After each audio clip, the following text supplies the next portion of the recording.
હવે સીધા જઈશું ગાંધીનગર, જ્યાં મુખ્યમंत्री भूपेन्द्र पटेल संबोधन કરી રહ્યા છે। पटेल जी, विकसित भारत के लिए विकसित गुजरात, इस मंत्र को साकार करने अहर्निश कर्तव्यनिष्ठ ऐसे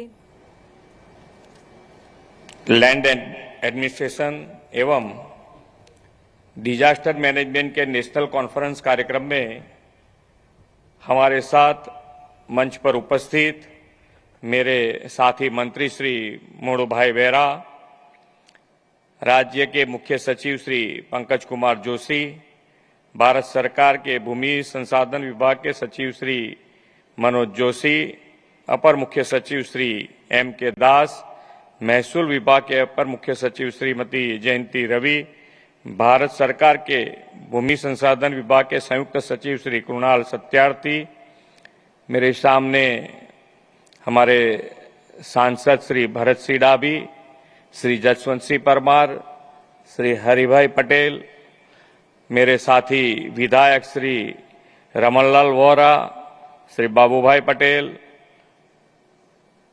जगदीश मकवाणा जी, JS पटेल, लविंग जी सोलंकी, कमलेश पटेल, राजेंद्र सिंह राठवा, मेघजी भाई चावड़ा, रमण भाई सोलंकी, VD झाला, उपस्थित सभी अधिकारीगण, आमंत्रित सभी महानुभाव, प्रेस मीडिया के मित्र, सभी को मेरा नमस्कार। हम तो गुजराती અને ગુજરાતના બધા ઘણા બધા ઓફિસરો છે, પણ આપણે બધા હોસ્ટ છીએ એટલે હિન્દીમાં બોલવું જરૂરી છે।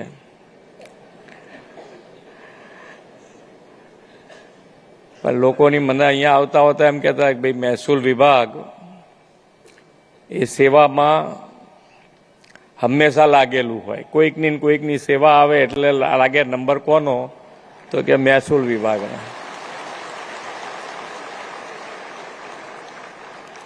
કોઈ બી જિલ્લામાં કઈ બી જાય તો આમ નીચે ઉતરતું આવે। હા, કલેક્ટરને કહે ને કલેક્ટર મામલતદારને, પેલા પ્રાંતને કહે ને પ્રાંત મામલતદારને, મામલતદારથી સીધા નીચે તલાટી સુધીની સેવા પહોંચી જાય કે આવું કંઈક કરવાનું છે।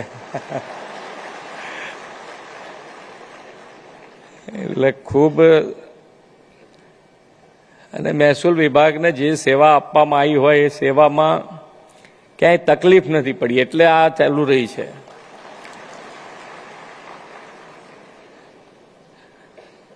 અને આ વખતે પહેલી વખત જે તમે સેવા કરીને અહીંયા બધા ભેગા થયા છો એ તમારા પોતાના માટે, પોતાના ડિપાર્ટમેન્ટે આ વખતે સેવા કરી છે। બાકી તો બીજા બધા ડિપાર્ટમેન્ટની સેવાઓ આવતી હોય, VIP આવતા હોય, ક્યાંક સેવામાં એનો લાભ આપતા હો, પણ ખૂબ સારું મહેસૂલ ખાતું, આપણે કહીએ ને કે મહેસૂલ ખાતું એક એવું ખાતું છે કે જેમાં જો માણસ ફસાયો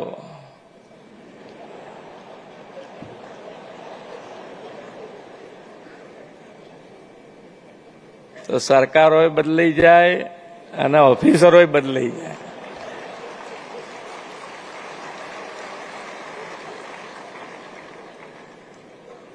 પણ હવે એની અંદરથી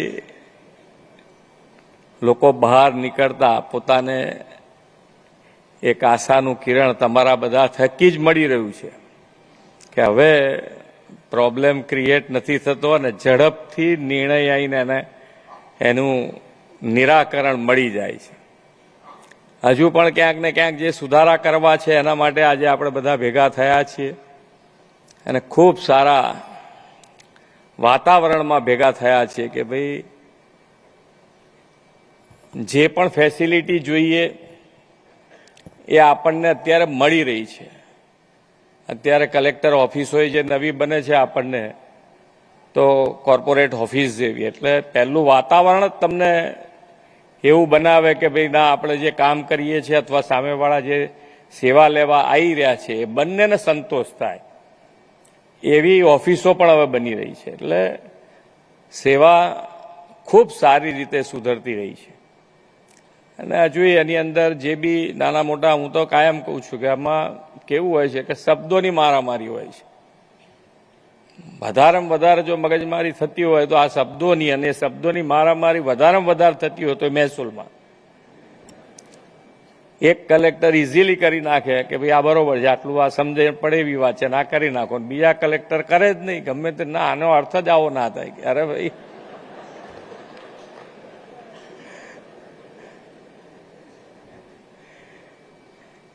એટલે હવે આપણે બધાએ શબ્દો એવા શોધવા પડે કે બધાને એનો અર્થ એક જ નીકળે.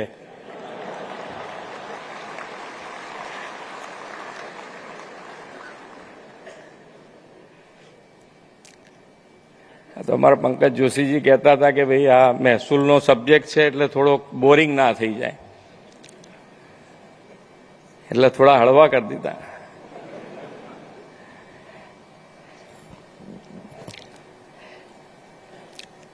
विश्व के सर्वाधिक लोकप्रिय नेता और हमारे यशस्वी प्रधानमंत्री श्री नरेंद्र भाई मोदी की प्रेरणा से निर्मित महात्मा मंदिर का यह परिसर का नाम पूज्य बापू के नाम से जुड़ा है. पूज्य बापू स्पष्ट रूप से मानते थे कि सच्चा स्वराज वही है जहां शासन की कल्याण योजनाओं का लाभ समाज के अंतिम व्यक्ति, गरीब, दरिद्र नारायण तक पहुंचे. हमारे यशस्वी प्रधानमंत्री श्री नरेंद्र भाई मोदी जी ने शासन को लोकाभिमुख अभिगम और टेक्नोलॉजी से जोड़कर स्वराज से सुराज्य की नई दिशा दी है. डिजिटल इंडिया, लैंड एडमिनिस्ट्रेशन और डिजास्टर मैनेजमेंट पर आज प्रधानमंत्री जी के प्रेरणा से आयोजित यह नेशनल कॉन्फ्रेंस सुशासन के लिए सतत विकास, आर्थिक प्रगति और सामाजिक न्याय की आवश्यकता के अनुरूप है. आज लोग को पूरा विश्वास है कि प्रधानमंत्री श्री नरेंद्र भाई मोदी जी के नेतृत्व में देश अब बदल रहा है और विकसित भारत बनने की ओर तेजी से आगे बढ़ रहा है. बीते 11 सालों में आदरणीय श्री नरेंद्र भाई मोदी जी ने भ्रष्टाचार मुक्त और संपूर्ण पारदर्शी प्रशासन देश को दिया है और सुशासन की दिशा में लैंड रिफॉर्म्स के साथ साथ अनेक नए मापदंड स्थापित किए हैं.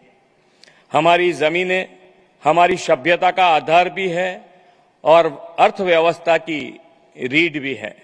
जमीन ने किसानों की आजीविका, उद्यमियों के निवेश और लोगों के अधिकार का प्रमाण भी है.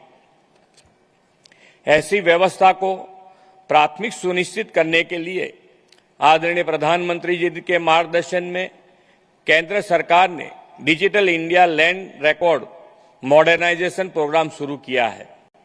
यह प्रोग्राम पारदर्शिता और सुशासन को नए तरीके से परिभाषित करने के साथ देश भर के गरीब, वंचित और जरूरतमंदों को साथ सामाजिक न्याय को भी सुनिश्चित कर रहा है.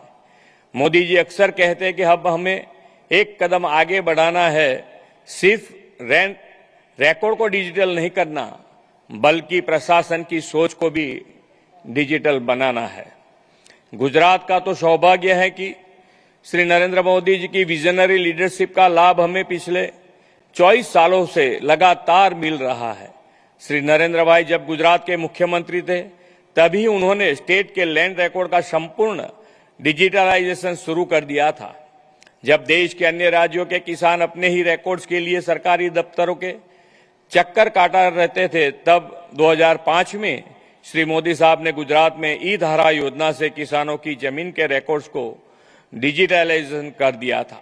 नागरिक सेवाओं को एक ही स्थान पर उपलब्ध कराने की आदरणीय श्री मोदी साहब की गुड गवर्नेंस की विचारधारा से 2011 में राज्य भर में जन सेवा केंद्र की स्थापना नागरिक केंद्रित शासन का एक उत्तम उदाहरण है.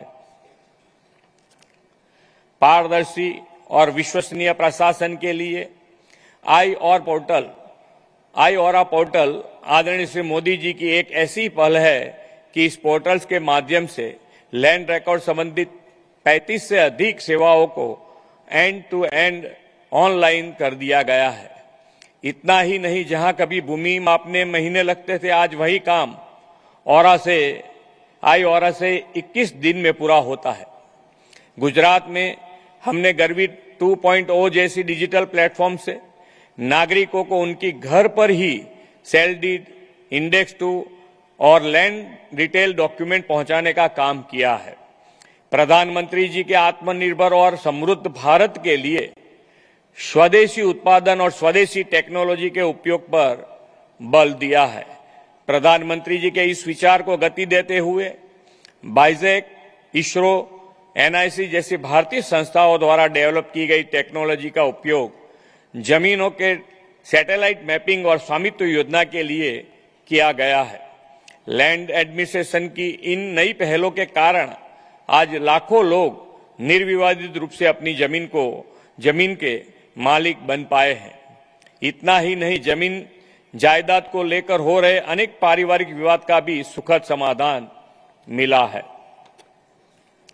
इन सभी टेक्नोलॉजी के उपयोग से लोगों के समय और श्रम की बचत हुई है और ईज ऑफ लिविंग का विस्तार हो रहा है। इतना ही नहीं, गुजरात ने रिन्यूएबल एनर्जी सेक्टर में भी लैंड एडमिनिस्ट्रेशन का बेस्ट एग्जाम्पल सेट किया है।